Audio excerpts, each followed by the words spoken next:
Good evening to everybody and good evening to all.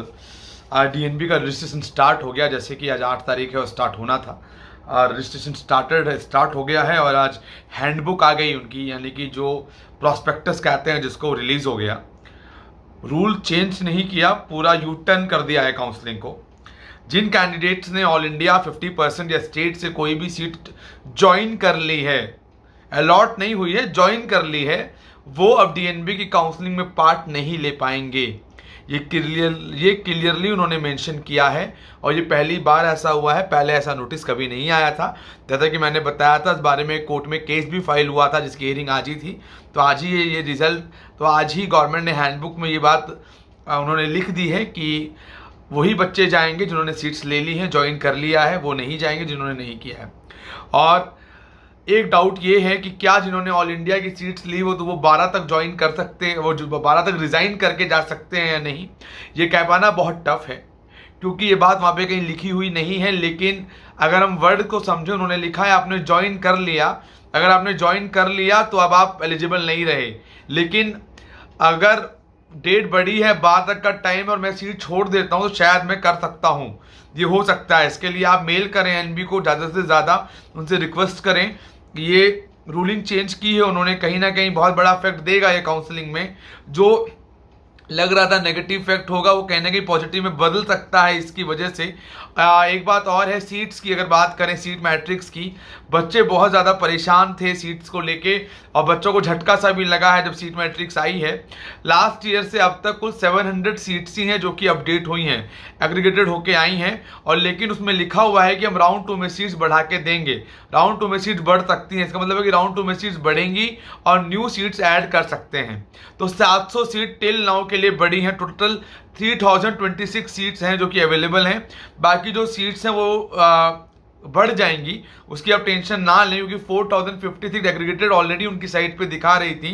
जिनका document paper work complete हो गया होगा, जिनकी रिपोर्टिंग फाइनल हो गई होगी, इन्होंने ये वही सीट्स बढ़ा के दी है और इसकी डिटेलिंग उन्होंने ऑलरेडी अप्लाई कर दी है। इस काउंसलिंग में बहुत सारे नए नए चेंजेस हैं। एक, इन्होंने स्पॉन्सर सीट का क्राइटेरिया रखा है।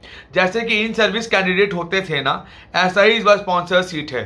अगर आपने जॉब कर रहे हैं और आप परमानेंट जॉब में है किसी भी हॉस्पिटल में कहीं पर भी, उसके लिए उन्होंने स्पेशल सीट अलॉट की है। 1 या 2 सीट किसी ब्रांच की उन्होंने दी है जो कि ऑफलाइन काउंसलिंग से अलॉट होगी। इसका भी डिटेल उन्होंने वहां पर अवेलेबल कराया है, हैंडबुक में इसका भी जिक्र है।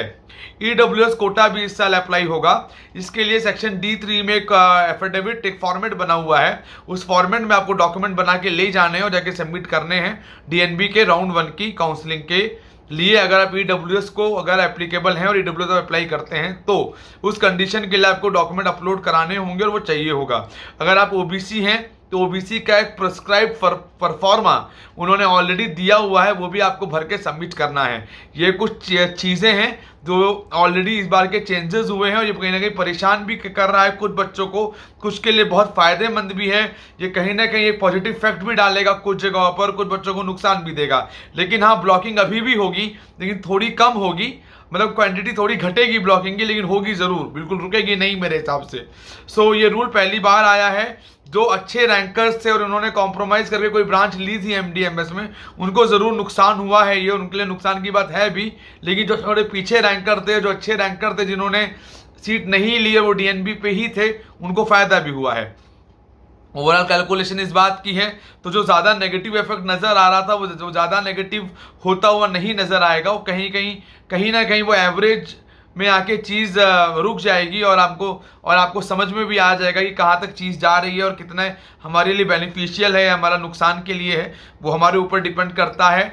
अगर आपने कोई कॉलेज ज्वाइन किया है, लिखा है कि आप फॉर्म नहीं भर सकते, अगर आप फॉर्म भरेंगे तो उस पर लीगल एक्शन ले सकता है एनबी, उसमें क्लियर कट लिखा भी हुआ है। तो इस बात को सोच समझ के भरें। ऐसे कुछ बच्चे हैं जो ये कह रहे हैं कि हमने सीट ले भी ली है लेकिन हम फॉर्म भर देंगे, कुछ नहीं होता। ये आपके, इट्स योर कॉल। कल कुछ एक्शन हो, कुछ लीगलिटी हो तो ज़रूर आप देखें। डरा नहीं रहा हूँ, जो लिखा है वही बता रहा हूँ, मेरा काम है बताना।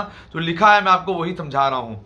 डीएनबी की कैलकुलेशन बदल गई है, चेंज हो गई है, अपग्रेडेशन रहा नहीं। राउंड 1 में जिसको सीट मिली, राउंड 2 में जिसको सीट मिली, राउंड 3 में जिसको सीट मिली, वो मॉपअप के लिए एलिजिबल नहीं है। एक लाइन उसमें लिखी हुई है कि अगर मॉपअप में सफिशिएंट नंबर ऑफ सीट्स रही तो ही मॉपअप होगा, तो आप बेफिक्र रहें, वो रहती है। वो लास्ट ईयर के हैंडबुक में भी थी लिखी हुई, तो उससे आपको घबराने की बात नहीं है, मॉपअप होगा। ये जो डिस्कशंस ग्रुप और व्हाट्सएप पे चल रहा है कि नहीं होगा, होगा, तो उन्होंने कहीं नहीं लिखा कि नहीं होगा। अगर सीट्स नहीं रही तो उन्होंने कहा कि नहीं होगा, लेकिन वो होगा, आप उस बात से बेफिक्र रहिए। और वो ऑफलाइन होगा ही होगा, क्योंकि वो स्पॉन्सर सीट की काउंसलिंग ऑफलाइन करेंगे, तो ये भी कहीं ना कहीं ऑफलाइन काउंसलिंग मॉपअप की भी होगी। तो इस बात से भी आप बिल्कुल बेफिक्र होकर चलें और आराम से बिल्कुल चलें। इसका मतलब बहुत क्लियरली है कि एक वक्त पे आप एक ही सीट होल्ड कर सकते हैं। इसका साफ मतलब एक ही हो गया है कि आप एक वक्त पे एक ही सीट होल्ड कर सकते हैं। ज़्यादा सीट अगर आप होल्ड करेंगे तो आप कहीं ना कहीं नुकसान में आएंगे और कहीं ना कहीं फंस सकते हैं। इस बात का ज़रूर ध्यान रखें, ये फिक्स है। जो लोग ब्लॉकिंग करके चलते थे उनके लिए बहुत अच्छी समझ है, जो कि डिटेलिंग आई है। इसी के बीच वेस्ट बंगाल का रिजल्ट भी आ गया है। बंगाल का रिजल्ट आया है, एज कंपेरेटिवली बंगाल का रिजल्ट पिछले साल से कंपेयर करें, कुछ ब्रांचेस के लिए काफ़ी अच्छा है और कुछ के लिए काफ़ी नेगेटिव है। प्राइवेट कॉलेजेस में भी नेगेटिव शिफ्ट देखने को मिली है। वहाँ एक KPC जादवपुर कॉलेज हुआ करता है, उसमें भी नेगेटिव शिफ्ट देखने को मिली है। वेस्ट बंगाल के अंदर ज्वाइनिंग कल से स्टार्ट है। डॉक्यूमेंट की लिस्ट वो पब्लिश कर चुके हैं। डॉक्यूमेंट की डिटेलिंग, क्या क्या डॉक्यूमेंट ले जाने हैं, उसकी डिटेलिंग वो ऑलरेडी सबमिट कर चुके हैं। अब हम आ जाते हैं नेक्स्ट टॉपिक पे, वो है कर्नाटका स्टेट। कर्नाटका स्टेट का रिजल्ट आ गया था, काफ़ी पॉजिटिव शिफ्ट देखने को मिला। कुछ ब्रांचेस में तो अगर मैं बात करूं तो काफ़ी अच्छा पॉजिटिव शिफ्ट था कंपेरेटिवली 2020 से। कुछ ब्रांचेस में ज़रूर थोड़ा नेगेटिव शिफ्ट है, लेकिन वो GMP कोटे में था, ओपन कोटे में नहीं था। ओपन कोटे का अगर हम देखें कंपेरेटिवली टू लास्ट ईयर, इस साल थोड़ा सा ज़्यादा बेनिफिशियल रहा कंपेयर की जो पुराना वाला है उसके अकॉर्डिंग। ये ज़रूर लगे, बहुत सारे कोर्ट और बहुत जगहों पे कोर्ट केसेस लगे हुए हैं, बहुत जगह पे बहुत सारी चीज़ें ऑलरेडी हो रखी हैं। तो कहीं ना कहीं काउंसलिंग इस टाइम एक मतलब एक हैजलनेस भरा सिनेरियो पार कर रही है काउंसलिंग, और काफ़ी ज़्यादा चेंजेस आए हैं। और जब भी चेंजेस आते हैं नेगेटिव और पॉजिटिव इफेक्ट दोनों ही लाते हैं। तो नेगेटिव हुआ है, काउंसलिंग को और समझ के ध्यान दे के करने की आवश्यकता है। अंधाधुन एकदम ब्लाइंडली एकदम कुछ भी कर देना, जो कुछ भी वाला फैक्टर है, उससे कहीं ना कहीं बचने की कोशिश करें। और कोशिश करें कि एकदम आप प्रॉपर चलें, कि जिससे आपको कोई दिक्कत या परेशानी ना हो। मैं तो यही बोलूँगा कि इसको आपको प्रॉपर ही फॉलो करना चाहिए। प्रॉपर ही फॉलो करना कहीं ना कहीं आपके लिए फ़ायदेमंद है, क्योंकि बहुत सारे बच्चे हैं जो मैंने देखा है कि जो कि दिक्कतें होती हैं। सो इस बात को ज़रूर देखें। और अगर आप मेल करना चाहते हैं NB को, मैं तो बोलूँगा कि आप जितना मेल करना चाहें उतनी मेल करें। NB को कि रूल्स को चेंज करें या कुछ कंसिड्रेशन इसमें दिया जाए, क्योंकि हर बच्चे का लीगल राइट है कि उसको चीज़ें मिलनी चाहिए, उसको जो वो डिज़र्व करता है उसको वो मिले। कहीं ना कहीं उसके लिए बहुत ज़्यादा एसेंशियल है। तो इन चीज़ों का थोड़ा सा ध्यान दीजिए और प्रॉपर फॉलो करना बहुत एसेंशियल है लगभग सभी रूल्स रेगुलेशंस को। और जब तक कोई क्लैरिटी नहीं मिलती है या कोई भी डिसीजन वहाँ से नहीं आता है, कोई भी ऐसा डिसीजन आप नहीं लें जिससे आपको तकलीफ हो या बाद में आप किसी लीगलिटी के पंगे में पड़े, क्योंकि एज ए स्टूडेंट ये बहुत मैटर करता है। मैं आपको बता देता हूँ लास्ट ईयर कर्नाटका और इस साल में कितना अंतर आया है। 2019 में रेडियो डायग्नोसिस की ओपन सीट 4334 पे क्लोज हुई थी, और इस बार ये 4880 पे क्लोज हुई है ऑल इंडिया रैंक। डर्मेटोलॉजी में काफ़ी बड़ा चेंज है। लास्ट ईयर ये 1944 पे क्लोज हुई थी, इस बार 7151 पे क्लोज हुई है। जनरल मेडिसिन लास्ट ईयर 6971 पे क्लोज हुई थी, इस बार 8931 पे क्लोज हुई है। पीडियाट्रिक्स लास्ट ईयर 6645 पे क्लोज हुई थी, इस बार 9977 पे क्लोज हुई है। ऑब्स गाइनी 9164 पे क्लोज हुई थी, इस बार 13191 पे क्लोज हुई है। ऑर्थोपेडिक 8816 पे क्लोज हुई थी और इस बार 13444 पे क्लोज हुई है। जनरल सर्जरी लास्ट ईयर 9470 पे क्लोज हुई थी, इस बार 15648 पे क्लोज हुई। ऑप्थेल्मोलॉजी 13103 पे क्लोज हुई थी, इस बार 14496 पे क्लोज हुई। ENT 13666 पे क्लोज हुई थी, इस बार 22713 पे क्लोज हुई। एनेस्थीसिया लास्ट ईयर 15655 पे क्लोज हुई थी, इस बार 22786 पे क्लोज हुई। रेस्पिरेटरी मेडिसिन 8118 पे क्लोज हुई थी, इस बार 9463 पे क्लोज हुई। साइकेट्रिक लास्ट ईयर 12680 पे क्लोज हुई थी, इस बार 2116 पे क्लोज हुई। जनरल मेडिसिन 9905 पे क्लोज हुआ था लास्ट ईयर, इस बार 11409 पे क्लोज हुआ है। रेडियोथेरेपी 11993 पे क्लोज हुआ था लास्ट ईयर, इस बार 19887 पे हुआ है। तो ये बहुत अच्छा नेगेटिव, बहुत अच्छा पॉजिटिव शिफ्ट है। और मैंने जब पहले कहा था कि नेगेटिव होगा, लेकिन जब फीस आई थी तो मैंने कहा था कि पॉजिटिव देखने के चांसेस बनेंगे, तो वो फीस बढ़ने का ही असर है। 11.5 लाख हो जाने का, 11.5 लाख वो हो जाना, स्टाइपेंड प्रॉपर नहीं मिलना, हॉस्टल की फीस 1.5-2 लाख मिलना, उसकी वजह से ये है। और रूल रेगुलेशंस भी उसके हैं कि अब उन्होंने चॉइसेस स्टार्ट कर दी हैं। आज से 4 चॉइसेस आई हैं, चॉइस 1, चॉइस 2, चॉइस 3, चॉइस 4। वो क्लिक करके आपको आगे जाना है। चॉइस 1 और चॉइस 2 में आपकी सीट रिटेन रहेगी, चॉइस 2 में आप अपग्रेड कर सकते हैं, चॉइस 3 में आप सीट छोड़ रहे हैं और राउंड 2 में जा रहे हैं, और चॉइस 4 में आप काउंसलिंग से ही बाहर हो रहे हैं। उन्हें आप कह रहे हैं कि मैं काउंसलिंग नहीं करना चाहता और बाहर हो रहा हूं। राउंड 2 से पहले आपको कर्नाटका में ओरिजिनल डॉक्यूमेंट सबमिट कराने होंगे। इसका मतलब ये है कि कर्नाटका का राउंड 2 जैसे ही काउंसलिंग खत्म होगी, जैसे ही लॉकडाउन ओवर होगा, वैसे ही आपको अलाउ किया जाएगा फिजिकल रिपोर्टिंग कराएगा, डॉक्यूमेंट सबमिट कराने का, उसके बाद ही आप कुछ कर सकते हैं। इसका मतलब बहुत सिंपल है। और इसका मतलब ये भी है कि डीएनबी में अगर आपको जाना है तो कोई सीट आपके पास नहीं होनी चाहिए। अगर ले रखी है, वो रिजाइंड हो या नहीं हो, उसके बारे में कोई भी एक्सप्लेनेशन नहीं है अभी तक। कह पाना भी बहुत टफ है। बहुत सारे क्वेश्चंस के आंसर ऐसे हैं जो प्रॉपरली अभी तक नहीं दिए गए हैं, जो मेरे हिसाब से कहीं ना कहीं गलत है। ये बात बहुत क्लियरली एनबीए को हमने हैंडबुक के अंदर देनी चाहिए थी।